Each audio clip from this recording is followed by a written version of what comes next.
The Honourable Leader of the Official Opposition for a second set of questions. Mr. Speaker, we know Alberta has been struggling under the weight of a decades-long failure of former Conservative governments to build schools. We had to work double time in our government to begin catching up, but this Premier seems to be reverting to the same mistakes of the past.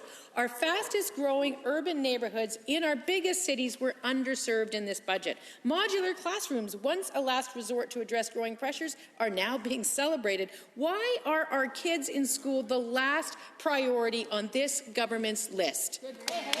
The Honourable Minister of Infrastructure has risen. Mr. Speaker, through you, I'm happy to report yesterday we announced 14 new schools across the province. And even in Calgary, we are creating 5,000 new spaces. There are 5 schools underway, and there are a few more schools in Edmonton. Mr. Speaker, it's an ongoing process, and there are capital plans in future budget cycles too, and whichever schools didn't make it to this year, they'll make to the next ones. The Honourable Leader of the Opposition.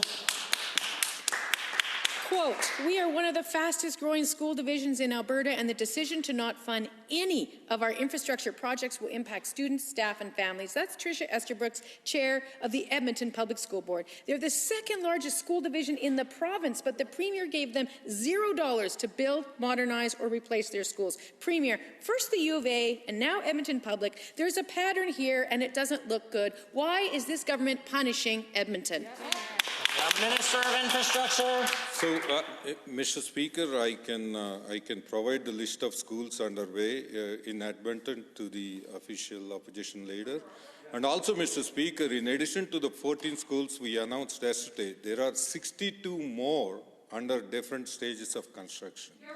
So in total, we are investing $1.6 billion in the future of our students and in the future of Albertans, Mr. Speaker. The Opposition. Well, Mr. Speaker, maybe the government's problem is just cities altogether. The CBE is the largest school division in the province, and apart from funding the sale of a school, they got zero, nada. Not even for Northwest Calgary, which is experiencing explosive growth. Premier, if you cancelled your $30 million a year war room right now, today, you could fund that school, and next year you could fund another one, and another one, and another one after that. So why don't you do that? Just where is this government's priorities? The Minister of Infrastructure. Speaker, exactly that is what we are doing. 62 schools already underway. We added 14 more.